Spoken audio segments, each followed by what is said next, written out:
ini penting nih. Mungkin juga ada yang nggak suka nih saya ngomong gitu. Ada pasti. Karena saya cukup strict di situ. Karena kalau kita judulnya mau pembinaan, kita harus berani.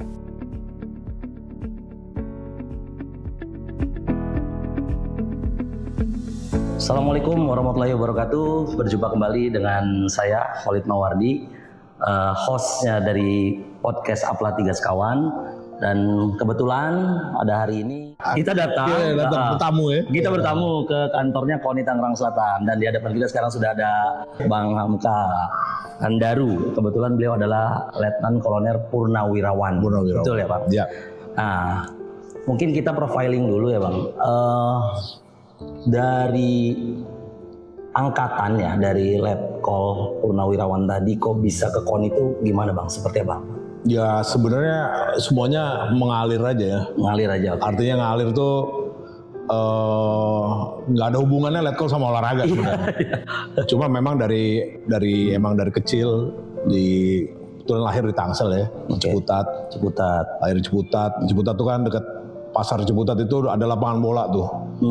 Cukup lengkap sebenarnya di daerah rumah saya tuh. Yang mana Bang? Yang belakang Koramil? Kalau ya belakang Koramil itu kan ada lapangan bola. Iya. Stadion Mini Ciputat sekarang. Betul. Dulu depan rumah itu juga ada lapangan Islamiyah sekolah tuh kan. Oke. Di situ ada lapangan voli, ada lapangan basket. Nah, jadi lengkap.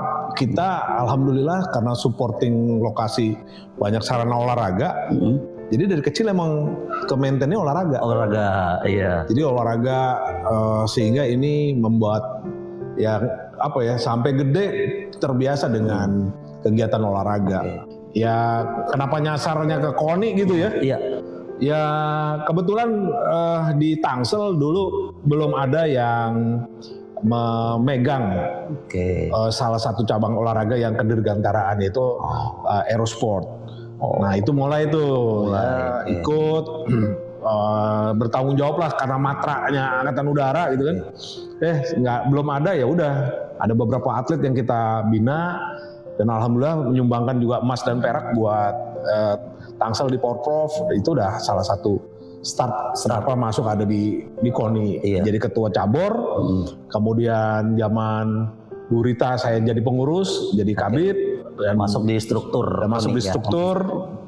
Dan sampai sekarang nih malah jadi ketua nih. Jadi bukan ujuk-ujuk, artinya ada proses ya. Ada proses gitu. Oke. Nah, 2021 jadi ketua. Ya. Itu menggantikan yang sebelumnya secara pemilihan juga, Bang. Sebenarnya 2022 ya kita 2022. Oke. Dilantik ke 2022, cuma memang nomenklaturnya itu 21 sampai 25. 21 Tapi sampai 25. Secara faktanya bahwa dilantik itu adalah di bulan Februari tahun 2022. Oke. Jadi sebelumnya sempat di kepengurusan itu ada terjadi biasa di dalam sebuah organisasi. Kemudian ada caretaker. Caretaker diberi tanggung jawab oleh provinsi untuk mengadakan pemilihan. Nah itu baru tuh di 2021 kita melaksanakan musorkotnya kita di Tangsel. Desember kalau nggak salah itu, kemudian Februari saya dilantik. Setelah Bu Rita berarti ya? Setelah Bu Rita, tapi ada caretaker dulu, ada Bang Narodom dulu masuk. Oh iya, caretaker. Nah kemarin kan saya sempat dapat profiling Abang tuh, segala macam aktivitas, dan ternyata saya baca Abang juga sebagai ketua yang KONI di daerah. Oh iya. Jadi alhamdulillah ini sebenarnya lahirnya dari sebuah bukan keprihatinan tapi sebuah pertanyaan-pertanyaan yang menggoda kita, bahwa kita ini kan ada di kota nih. Iya. Dengan teman-teman kota lain kadang kita suka bertukar pikiran, ngobrol. Di tempat lu gimana sih? Iya. Dan juga sebaliknya mereka yang nanya, di Tangsel gimana sih? Sesama kota levelnya. Dari situ timbul nih, dari Pasekum saya, berapa pengurus itu ngobrol. Ini kalau ini ada forumnya, ngobrol-ngobrolnya ketua KONI kota, lucu juga nih. Kenapa? Karena kita punya kesamaan permasalahan, level di pemerintahannya juga sama. Sehingga mungkin kenapa di sono bisa, di sini kagak, misalnya contoh nih. Atau sebaliknya, di Tangsel bisa begini, kok di kota lain nggak boleh. Bisa, Kenapa? Padahal kan regulasinya dari kementerian sampai hampir ke provinsi. sama lah ya, kurang lebih ya. Bukan hampir sama, harusnya sama. Iya. Kan gitu. Cuma kebijakan di masing-masing daerah. Betul, itu ada porsinya. Ada porsinya. Tapi kalau untuk policy dari tingkat level negaranya ya, pemerintah pusat sama lah ya. Sama persis. Sehingga sebenarnya tidak boleh ada yang keterlaluan ekstrim bedanya iya betul. Nah dari colok jauh misalkan gitu. Itu nggak bisa tuh, karena kan kita sama. Dari situ mulai nih Bang, kita ngobrol-ngobrol sama yang deket nih. Siapa dari mulai Tangerang misalkan Depok ya waktu itu ke Magelang saya pertama karena saya ada kegiatan di Magelang. Sambil jalan nih, wah nih Koni Magelang nih, mampir ah. Iya. Sharing, ngobrol nih, saya ketua Koni Tangsel, ngobrol ini bagaimana kalau kita ada sebuah forum. Wah keren tuh Pak, udah mulai tuh, tambah, pulang naik mobil ke Cirebon mampir, Cirebon dan Bandung, nah lama-lama alhamdulillah sekarang udah 54 kota 54 kota Indonesia. Dan diinisiasi oleh Tangsel, Koni Tangsel, alhamdulillah didukung juga oleh Pak Wali dan Pak Wakil, kita boleh menyelenggarakan nih, menginisiasi pertama. Jadi forum Koni Kota ini yang menginisiasi pertama Tangsel. Dan itu tidak mengganggu atau membuat ketersinggungan di Koni pusat misalkan ya. Sempat ada kekhawatiran, tapi justru malah Koni pusat sangat terbantu. Kenapa? Karena begini, ada banyak kawan-kawan yang di level kota saja. Itu informasi katakanlah rapat kerja nasional Koni. Itu kan undang provinsi. Tidak kota ya? Kota enggak, kabupaten enggak. Mestinya setelah kegiatan di provinsi, provinsi nyampein nih ke kabupaten kan logikanya ya. Betul. Tapi banyak kawan-kawan yang tidak terinformasi, sehingga menambah semangat kawan-kawan itu begitu kita kumpulin, wah ini seru nih. Iya. Jadi bertukar pikiran, berdiskusi yang menarik, sehingga muncullah ide-ide yang lebih spektakuler nih. Misalnya kita mau bikin sebuah kegiatan bersama antar Koni Kota, kan kita ada Porkot namanya nih. Iya, Porkot masing-masing. Kita mau bikin Porkot Mas misalnya. Nah itu salah satu contoh. Tapi salah satu yang lebih banyaknya adalah bertukar informasi. Yang lebih ini lagi kadang kita perlu nih ada kunjungan kerja misalnya ke daerah itu mana? Atau yang datang ke Tangsel. Yang datang ke Tangsel juga banyak nih.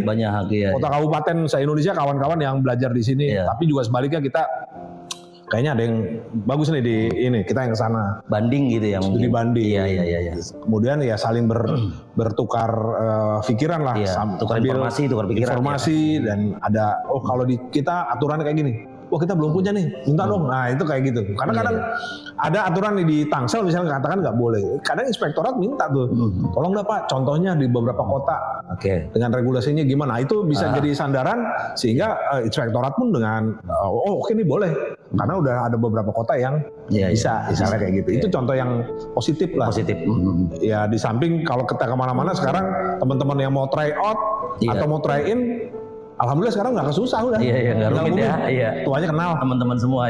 Mungkin itu beda banget. Iya. Itu luar biasa lah. Dan itu sebelumnya nggak ada ya? Nggak ada. Artinya di zaman abang nih baru nggak ada. Dan emang di Indonesia juga baru pertama. Sehingga kemarin Pak Norman pun, Pak Marsiano Norman, ketua Koni Pusat, sangat mengapresiasi ini. Dan ya kita cukup punya andil lah untuk Permen 14 itu. Kita juga ikut di dalamnya untuk bisa mencabut itulah gitu ya. Tadi Permen 14 tuh bisa jelasin nggak Bang? Itu kayaknya sempat rame. Karena banyak kegelisahan yang timbul. Tidak pro terhadap ONI, tidak pro terhadap atlet-atlet lokal. Sebenarnya cabur lebih tidak pro-nya itu lebih kepada satu, itu permen belum tersosialisasi dengan baik. Ya, tahu-tahu ujuk-ujuk nongol sebuah regulasi yang membatasi dan bahkan kalau ini dibiarkan bisa mengamputasi. Kenapa? Gini Bang, atlet itu yang mau levelnya di Olimpiade, level juara dunia, dia lahirnya dari kota kabupaten Bang. Benar. Betul. Provinsi itu tinggal ngambil mana yang terbaik dari kota kabupaten. Betul. Negara pusat ya itu tinggal ngambil dari mana nih, dari yang provinsi-provinsi yang bagus. Artinya mereka ini ada di ujung nih. Tapi di bawah ini yang berjuang menciptakan, yang membuat itu ada di KONI kota kabupaten. Kebetulan dengan permen tersebut ada aturan yang banyak bisa mencederai tanda kutip atau mengamputasi kebijakan-kebijakan KONI-KONI teman-teman yang ada di daerah-daerah. Ya terus bagaimana kita bisa mensuplai para atlet kalau di bawahnya aja udah dipotong, itu salah satu ininya. Jadi paling gampangnya itulah.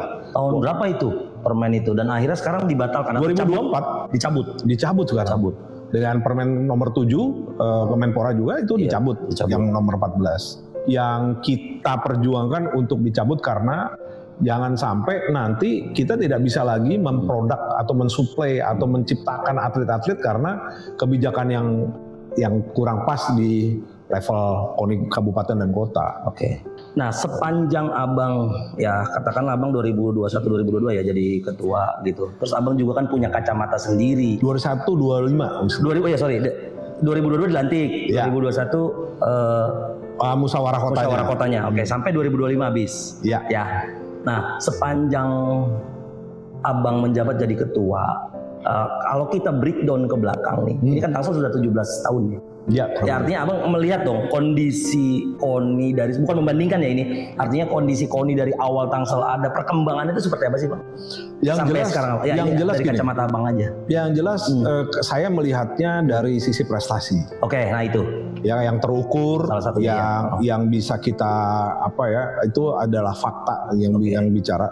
Kemudian yang pasti sebuah keniscayaan manakala kalau kita bilang prestasi olahraga itu tidak ada dukungan dana. Dan alhamdulillah sekarang pemerintah Kota Tangsel udah aware sama itu. Jadi dukungan pemerintah kota sebenarnya untuk Tangsel sangat luar biasa. Sudah memberikan support yang memang sangat luar besar cukup besar. Tapi ingat itu lahir atau bisa karena apa? Karena ada trust. Trustnya apa? Trustnya karena prestasinya memang ada terbukti gitu. Nah itu nggak gampang tuh. Ya, jadi ada trust dari pemerintah kota, ada dari para dewan, kita Komisi 2. Bahkan kita juga sempat paparan ke Komisi 2 karena awal-awal juga ini kok gede banget sih KONI Tangsel nih dana hibahnya. Begitu kita jelasin Bang, ini loh peruntukannya. Besar itu kalau sendiri. Ya, begitu kita share ke 57 cabang olahraga, breakdown kebutuhannya dengan kebutuhan-kebutuhannya apa aja kita ini. Jadi itu semua komentar para anggotanya. Jangankan cuma minta 25 Bang, minta 50-60 kita kasih. Kalau ada duitnya memang. Cuma artinya kita proven kita bisa memberikan sebuah penjelasan yang konkret bahwa ini loh kebutuhannya. Bahwa mencetak sebuah prestasi olahraga itu tidak murah, itu udah memang Tinggal tinggi cost-nya ya. Tinggi cost-nya. Tinggal nanti kita bagaimana memaintain prestasinya, kemudian bagaimana mengkolaborasikan juga. Ya sebenarnya kemandirian kita juga dituntut. Tapi kalau mandiri itu kan harus dikasih toolsnya dulu. Bisa mandiri dari mana kalau nggak dikasih alatnya kan? Kan susah juga ya. Sehingga kita sekarang kayak seolah-olah sangat tergantung dengan dana hibah. Walaupun pemerintah pusat sekarang Pak Presiden juga mencanangkan untuk kita coba mandiri. Tapi kemandirian itu akan kita lakukan apabila ada tools atau ada alat yang bisa mensupport. Ada dukungan lain. Ada dukungan lain. Tapi kalau balik lagi Bang, bahwa dibandingkan dengan yang lalu, tentunya yang lalu dengan dana yang ada pada saat itu ya mungkin emang sudah pas di sana. Tapi sekarang kita pemerintah kota sangat luar biasa, alat kita juga dibelikan, untuk try out try in mereka dikasih, pembinaan bulanannya dikasih. Udah kurang apa lagi, makanya saya bilang sama teman-teman atlet pengurus cabur, yuk tunjukin prestasinya. Ini dana hibah adalah dananya masyarakat, dananya rakyat Tangsel yang harus kita pertanggungjawabkan dengan prestasi yang kita berikan. Jadi jangan nggak ada balansnya nih, kasih duit dikasih dana prestasinya nggak ada, nggak bisa, itu nggak boleh juga. Bahkan kalau dalam penyelenggaraan event pun Bang, kita minta ke mereka yuk event kita yang bagaimana caranya nge-track atau menarik orang datang ke Tangsel. Kan kita agak punya gunung Bang, nggak punya laut. Nggak punya laut ya kan? Yang ada apa? Yang ada harus kita ciptakan event untuk menarik orang datang ke Tangsel. Betul. Bagaimana mereka spending, belanja di Tangsel, nginepnya, makan di restorannya, mungkin belanja di mall atau di toko-toko lain. Yang pajaknya itu kembali lagi untuk dana hibahnya kita. Betul. Fair enough loh kalau PAD ya, untuk masuk ya. Untuk ada pemasukannya PAD, sehingga kita jangan cuma minta, tapi juga harus memikirkan, meng-create mikro-makro ekonomi yang berdampak kepada pendapatan aset pemerintah kota lagi. Iya. Kan gitu, itu fair lah kalau menurut saya. Nah kalau penyelenggaraan yang di tuan rumah Tangsel sendiri yang rutin itu Porkot ya. Setiap kota kabupaten yang punya Porkap, punya Porkot. Nah, itu Porkot tuh digelar per gini, kalau Porkot sebenarnya aturannya regulasinya saya masih sangat debatable lah, bisa 2 tahun sekali, bisa setahun sekali. Saya pikir rutin misalkan harus 2 kayak Porprov kan jelas tuh, Porprov tuh per 4 tahun. Ya, PON per 5 mestinya memang Porkot itu 2 tahun sekali. Untuk apa? Untuk kesiapan kegiatan-kegiatan sebelumnya. Karena ajang Porkot ini adalah ajang paling basic dari pembinaan yang berjenjang Bang. Betul. Ya berjenjang artinya bahwa kalau ada yang menang di Porkot, udah pasti akan diambil oleh cabur sama kita dulu nih, sama kota Tangsel dulu. Untuk apa? Untuk kegiatan Porprov. Kan gitu nih, berjenjang kan ke sana ya. Nyumbang. Nanti sama nih, menang di Porprov dia pasti diambil Banten untuk ke PON. Jenjangan gitu. Menang di PON diambil negara main untuk mewakili Indonesia. Internasional, itu makanya saya bilang ini adalah berjenjang dan paling basic, paling bawah itu ada di Porkot. Betul. Jadi kalau Porkot nggak dilaksanakan, sebenarnya di situ kita harus pertanyakan pembinaannya bagaimana. Iya. Kan gitu. Jangan dibilang Porkot kagak ada manfaatnya. Gitak yang ngomong, ya kan gitu. Justru kita dapat atlet-atlet itu dari situ. Iya. Kita mana tahu kalau kita tidak melakukan sebuah kegiatan. Dan satu yang paling penting, jam terbang atlet manakala kita melaksanakan multi event nih Bang. Ini kan multi event ya. Kalau single event mungkin pada jago-jago nih. Mungkin kejuaraan silat sendiri, karate sendiri. Begitu digabung nih Bang, jadi sebuah multi event. Itu puyengnya nambah. Kenapa? Venue-nya terbatas, waktunya bareng. Betul. Nah, inilah belajarnya kita. Kenapa kemarin kita Porkot itu kita minta dan disetujui sebenarnya sama Pak Wali Kota untuk 1 tahun sekali. Itu top itu. Keren. Kenapa? Untuk apa? Ngelatih. Di kota lain belum tentu. Belum tentu. Di Tangsel bisa kejadian. Padahal ajang ini sangat penting Bang. Bukan cuma buat atlet tuh Bang. Buat siapa? Pelatihnya. Lu bikin ininya bagaimana sih rencana pelatihannya anak-anak? Wasit ya. Wasit. Sampai mana kemampuannya? Udah sertifikat belum? Kalau belum, sok sekolah. Iya kan? Buat kami yang di KONI dan di Spora mestinya itu belajar. Ini bener nggak ya? Besok kita multi eventnya lebih gede nih. Ini kita belajar nih untuk bisa mendesain sebuah kegiatan yang berbarengan. Waktunya mesti diaturnya bagaimana? Venue-nya harus bagaimana? Itu adalah sarana pembelajar yang paling top.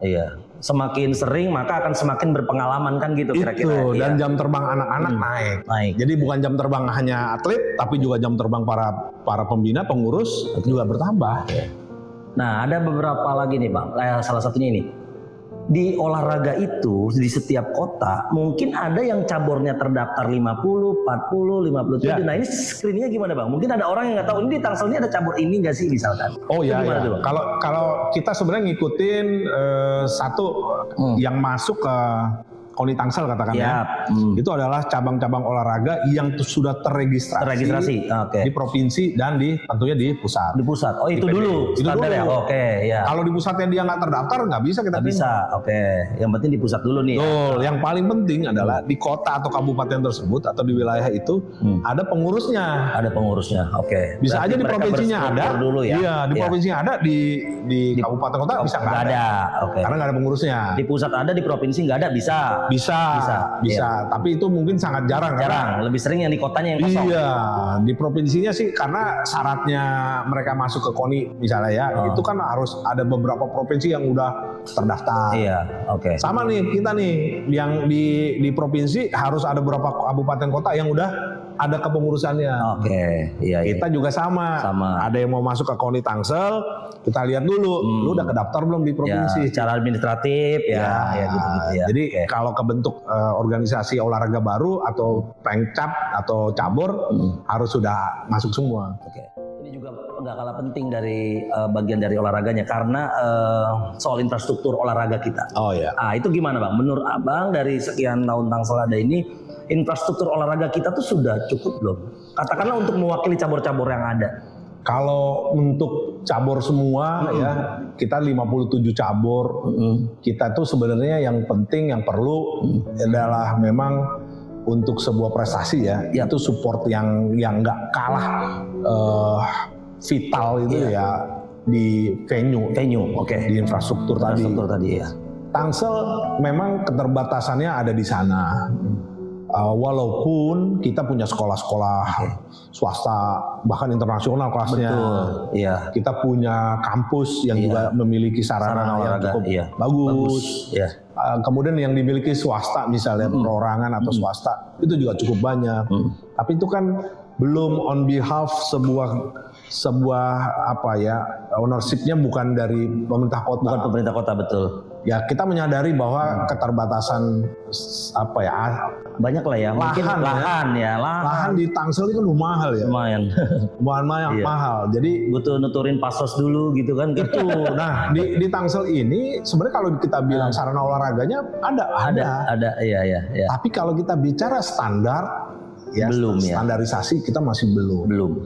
Oke, selanjutnya tadi ya, dari infrastruktur mungkin Tangsel termasuk atau sedang menyiapkan untuk porprov yang tadi Abang bilang. Ya, sudah. Ya. Nah, persiapan porprov itu sudah sampai mana Bang? Dan sudah disiapkan berapa lama sih sebenarnya? Dan lalu regulasi di Banten tuh perputarannya seperti apa sih? Misalkan kemarin Kota Tangerang itu memang udah giliran atau gimana? Ya 4 tahun sekali itu 4 tahun sekali event 4 tahunan. Tentunya ini dilakukan biasanya 2 tahun menjelang PON. Karena dari itu PON ya. Yang saya bilang tadi itu pembinaan berjenjang, begitu juara di Porprov oleh provinsi diambil, bikin PJP jangka panjang, pelatihan jangka panjang. Itu nanti yang menang-menang PON ini yang menang-menang Porprov ini yang akan jadi atletnya ke PON. Cuman jangan ajang Porprov ini seperti Porprov sebelumnya kalau menurut saya. Di Banten ini kalau kita mau berubah, kita harus berani juga menerapkan sebuah regulasi. Dan ini kadang masih ditentang oleh beberapa teman-teman nih. Di KONI provinsi? Ya di KONI provinsi, kabupaten, kota. Masing-masing. Misalnya, karena ini pengalaman saya saya ngalamin sendiri. Saya di 2024 kemarin saya adalah manajer baseball Banten. Itu saya bisa melihat bagaimana provinsi-provinsi lain begitu progres luar biasa, dan kita juga melihat beberapa provinsi yang sudah menerapkan Porprov itu dengan strict. Artinya apa strict? 1, pemain nggak boleh lebih dari umur 23 tahun. Wah, ini rame Bang. Regulasi itu siapa buat Bang? Bisa kita sendiri yang buat. Kita sendiri? Karena boleh apa? Boleh dong. Karena dengan usia 23, pengprov yang ada di provinsi dipaksa untuk mencari bibit-bibit baru. Iya, bibit muda lah ya. Bibit muda, dipaksa nih Bang. Artinya dipaksa itu jangan lagi mainin atlet senior. Iya, yang lama lagi ya. Yang parahnya adalah ada beberapa kabupaten kota, ini terjadi di Banten ya. Itu ngebon pemain-pemain yang udah kagak laku di luar. Pakai joki masih gitu. Pakai joki. Balik Bang untuk gengsi wilayah. Iya. Bukan prestasi nih. Bukan prestasi. Nah, ini penting nih. Mungkin gua ada yang nggak suka nih saya ngomong begitu. Ada pasti. Karena saya cukup strict di situ. Karena kalau kita judulnya mau pembinaan, kita harus berani. Betul. Saya udah nantang nih di Banten, saya bilang, yuk Banten berubah. Kita jangan cuma mau nyenengin pimpinan daerah kita jadi juara umum, Tapi yang main bukan kita. Pemainnya odong-odong nih. Nggak bener secara pembinaan. Kalau kita mau Banten jadi masuk 10 terbaik 5 terbaik, kita harus berani seperti meskipun perlu waktu ya. Perlu waktu. Saya setuju. Biar organik proses gitu ya. Nggak bisa 100% di Tangsel nih besok semuanya harus under 23. Nggak juga. Kita mungkin masih pakai komposisi 75-25%. Tapi jangan ada atlet yang lu juara di Porprov tapi lu nggak main di PON. kalau saya masih pengen mikirin Banten menjadi yang terbaik. Harus berani Bang itu. Harus berani, kita harus fair untuk bahwa pembinaan itu ya harus seperti itu. Ya walaupun nggak bisa langsung 100%. Ya saya bilang tadi komposisinya mungkin 25-75 masih boleh yang usia-usia senior main. Tapi yang kita utamakan adalah ada di usia-usia yang memang mereka kita proyeksikan untuk PON di berikutnya. Oke. Nah selanjutnya nih Bang, mungkin ini yang terakhir juga. Soal pembiayaannya tuh siap ya Tangsel Porprov itu? Karena kan ya mengingat kayaknya cukup besar ya, Porkot juga lumayan, terus Porprov apa lagi gitu. Porkot sebenarnya nggak terlalu besar Bang. Nggak terlalu besar? Nggak terlalu besar, cukup 1 miliar untuk bikin sebuah kegiatan Porkot. Abang bisa bandingin Porkap atau Porkot di daerah lain, itu biayanya lebih dari itu. Tapi di Tangsel bisa 1 miliar. Karena supporting dari pihak lain? Itu teknis itu. Lebih kepada teknis. Iya. Kita efisiensi untuk penyelenggaraannya. Kita minta juga teman-teman cabur fokus di pertandingannya saja. Ya, jadi nggak yang harus bajunya, seremoni harus juga nggak itu ya, walaupun seremoninya kita bikin juga ada. Tapi yang ya kita memang sebenarnya berharap di kecamatan-kecamatan, di kelurahan-kelurahan ini memang bergerak. Ya walaupun ini masih belum terlalu seperti yang kita harapkan, tapi menurut saya emang harus segera dibuat nih, dijalanin gitu ya. Sehingga nanti akan terus tumbuh dan lahir atlet-atlet baru yang muncul dari kegiatan-kegiatan yang memang yang tadi saya bilang berjenjang. Nah, kalau pembiayaan kita di Porprov, alhamdulillah sebenarnya Pemkot ini sudah menganggarkan walaupun dengan ada efisiensi. Tidak dari provinsi ya? Beda. Provinsi itu penyelenggaraannya nanti. Oh, beda lagi ya. Jadi dia sebagai tuan rumah punya anggaran, provinsi juga punya ya. Dan next ke depan, kalau memang kita masih dalam kondisi keuangan negara yang kayak begini, menurut saya kita nggak boleh tidak punya inovasi. Misalnya, ini kan satu kota atau kabupaten jadi tuan rumah sendiri. Next mungkin bisa 2 kabupaten kota, ya, atau 3 mungkin misalnya. Misalnya kayak Tangerang Raya bikin, udah tuh di kabupaten Tangerang, kota Tangerang sama Tangsel jadi satu tuan rumah.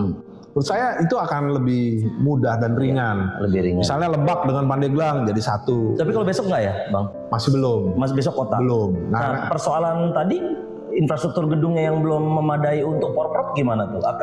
Itu kan teknis juga ya, tapi perlu dipikirkan juga. Apakah akan sewa? Misalkan ternyata gedung itu tiba-tiba ada di Kabupaten Tangerang, itu gimana tuh? Ya, ini yang lagi kita godok. Iya, kayak Gading Serpong kan banyak sarana tuh. Gading Serpong ya sampai di kota juga. Jaksel mungkin. Jaksel enggak lah. Ini harus tetap satu provinsi lah. Satu provinsi. Toh misalnya kalau kita memang kebutuhan, misalnya lapangan basket yang proper. Yang proper, Proper itu ada di Dimyati atau ada di Dimyati Kota Tangerang. Kota Tangerang atau di kabupaten. Ya misalnya punya swasta, punya HOP misalnya. Mungkin itu yang jadi ya kita akan melaporkan ke KONI provinsi bahwa memang nggak ada masalah juga. Toh selama ini juga ada kok begitu. Oke Bang, sebelum penutup nih, ini kan mau hajat lagi nih KONI nih. Ini transisi nanti setelah habis Abang lalu ada pemilihan ketua baru. Ini screening calon tuh seperti apa? Atau mungkin saya dengar Pak Hamka ini ikut juga, Abang ikut mencalonkan. Begini, kalau untuk proses transisi sebenarnya semua sudah dalam, kita kan menjalankan organisasi itu punya panduan ya. Ada ART. Standarnya lah ya, ada ART. Ada ART itulah yang menjadi acuan kita dalam menyelenggarakan kegiatan ini. Jadi dalam rapat kerja 2025 itu sudah ditentukan, bahkan sudah ditunjuk TPP ya, tim penjaringan. Itu sudah dibentuk ya?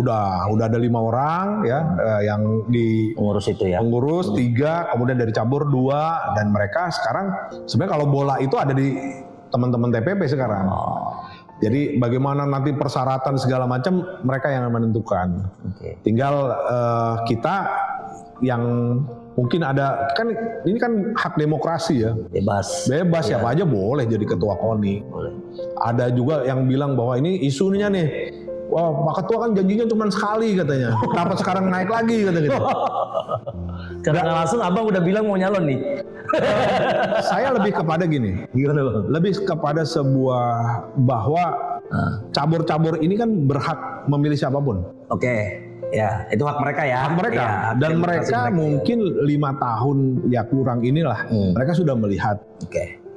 Ini sih yang ada, mereka menyodorkan untuk ayolah, saya lagi, untuk gitu. terus. Kan mereka ini udah berkumpul, ternyata ada beberapa puluh cabur yang datang dan menyampaikan dukungan kepada gini. Masa nggak bisa? Saya janji cuma sekali misalnya. Kan nggak lucu juga. Iya. Karena apa? Kan di ADART itu nggak ada kata-kata cuma sekali. Iya, tidak janji, ada aturan, tidak diatur ya sebetulnya di sini. Yang diatur maksimal 2 kali. Maksimal 2 kali. Itu udah ada. Jadi kita nggak boleh keluar dari itu. Ada nggak di ADART itu bahwa cuma sekali? Nggak ada. Jadi ya kalau saya mau maju lagi itu haknya saya juga kan. Ya, dan banyak kawan-kawan yang minta untuk lanjut, ya kita lanjut. Kalau ada permasalahan dalam pengurusan saya sangat wajar, Bang. Ya. Di rumah aja kita suka ada persoalan iya. Ya kan, sama istri apalagi aja, sama anak orang, apalagi di banyak orang, banyak kepentingan, ya kan, banyak hal-hal yang mungkin buat saya is okay, buat mereka not okay, kan gitu ya. Jadi itu wajar banget di organisasi dimanapun. Suka dengan tidak suka ya biasa kan? Biasa. Tapi satu prinsipnya, Bang, kita tidak boleh mencuri uang yang ada di sini, Bang. Itu prinsip ya. Kawan-kawan pengurus yang masih dengan saya sekarang, 1, tidak ada kegiatan fiktif. 2, akuntabilitas boleh dicek. Kemudian juga masalah transparansi boleh dilihat. Kita fair-fair aja. Ini kita olahragawan semua. Sifat kesatria harus nomor 1. Ya. Keren. Kalah menang is okay. Biasa. Saya ke siapapun nanti yang menang saya hormat. Saya akan letakkan ini, saya akan kasih, saya bilang yang bagus lu boleh lanjutin, enggak silakan tinggal. Ya, mau diikutin atau tidak nggak masalah. Tapi juga sama. Kalau nanti misalnya kami yang menang, ya kalian juga harus legowo. Satu, Bang, saya kan udah ketahuan nih cabur yang dukung, udah ada. Saya pernah amputasi mereka? Tidak pernah. Karena saya lebih kepada pembinaan, nggak boleh pilih-pilih. Masalah pilihan itu ada di pengurus, masalah pemilihan itu ada di organisasi. Tapi untuk prestasi nggak ada ya. Tetap kita berikan. Harus objektif ya. Iya, walaupun saya tahu ketuanya nggak dukung saya, terus saya blacklist, nggak ada. Khawatir nggak, Bang, menuju Porprov lalu diselenggarakan pemilihan? Dengan persiapan yang masalah luar biasa khawatir tuh gini, masalah lebih kepada ini kita lagi mau fokus ke Porprov. Itu, iya. Saya di awal begitu, udah banyak banget nih, termasuk teman-teman media. Pak, nih gue, aduh, saya lagi fokus ke sono dulu. Iya. Artinya kita nih masih banyak PR-nya, Bang. PR-nya banyak, betul. Banyak PR-nya. Ada hajatan ini nih. Sementara ada hajatan yang mau nggak mau, karena itu adalah sebuah dinamika sebuah organisasi ya, dan memang harus dilaksanakan, yang harus kita laksanakan. Tapi menurut saya jangan terus downgrade semua yang tujuannya adalah untuk prestasi. Jangan ngeganggu lah. Jangan ganggu. Iya. Kalau masalah suka nggak suka itu is okay, nggak masalah itu, biasa banget ya. Biasa. Tapi tolong jangan terus itu tadi mengamputasi kepengurusan, apalagi melakukan sabotase ya. Itu yang alhamdulillah nggak ada lah. Takutnya keganggu juga atlet-atlet ya. Iya. Jangan sampai mereka merasain, karena menurut saya mereka adalah tetap jalan. Ya itu dibuktikan dengan apa? Tetap kita berikan pembinaan, tetap kita laksanakan kegiatan-kegiatan yang untuk mereka lakukan. Nah, terakhir closing aja deh, Bang, harapannya nih untuk olahraga kita ya. Secara keseluruhan, terus lalu bagaimana pembinaan hubungan KONI dengan cabur, lalu Pemkot awareness-nya seperti apa, kepeduliannya. Harapannya gimana? Harapannya adalah bahwa Tangsel ini punya sebuah kekuatan, talenta, sumber daya manusia yang luar biasa. Iya. Ya, banyak potensi atlet. Abang lihat itu ya? Saya lihat itu. Ya? Bahkan kita sudah melihat, insya Allah ada juara dunia lahir dari Tangsel. Dari salah satu cabur? Dari banyak cabur. Karena potensi mereka ada. Jadi tinggal mereka kita arahkan, kita asah, ya, kita bentuk mereka ya dengan segala macam, tentunya dengan support dana dari pemerintah kota, dengan solidnya kita sebagai pengurus. Saya yakin akan muncul, Bang. Oke. Dan saya udah ngeliat siapa yang punya potensi itu. Dan itulah yang bikin kadang, aduh ini anak bisa nih. Iya, harusnya. Karena dengan usianya, kemudian proyeksi yang dan beberapa kegiatan yang sudah mereka lakukan, udah punya jejak. Udah cukup ya. Karena satu, ya kita bekas atlet juga kita paham, kita tahu oh ini bisa nih. Bisa gitu. nih. Harusnya bisa. Kan gitu. Ya. Dengan juga beberapa sukses story dari teman-teman di tempat lain, itu bisa. Nah, alhamdulillah Tangsel sebenarnya sudah punya potensi itu. Tinggal bagaimana kita memanfaatkan, bagaimana kita bisa bersatu untuk itu, kompak ya, satu sama lain harus bersinergi untuk sebuah kekuatan olahraga Tangsel yang kita inginkan nanti. Oke. Terima kasih. Itulah tadi Bang Hamka Handaru sebagai ketua KONI yang di periode pertama di 2021 ke 2025 ini ya. Dan dari beliau tadi kita dengar bersama bahwa sebetulnya Tangsel itu punya potensi yang luar biasa dan juga hubungan dengan pemerintah dan pemerintah ke dunia olahraga cukup peduli gitu. Jadi harusnya setelah Bang Hamka ini nanti dan selanjutnya dunia olahraga di Tangsel terutama ya itu akan menjadi lebih baik dan terus menjadi lebih baik. Mungkin itu. Siap. Terima kasih sebelumnya. Thank you, Bang. Terima nih di kantor KONI yang cukup megah. Terima kasih pemerintah Kota Tangsel. Oke, terima kasih. Assalamualaikum warahmatullahi wabarakatuh. Salam olahraga. Salam olahraga.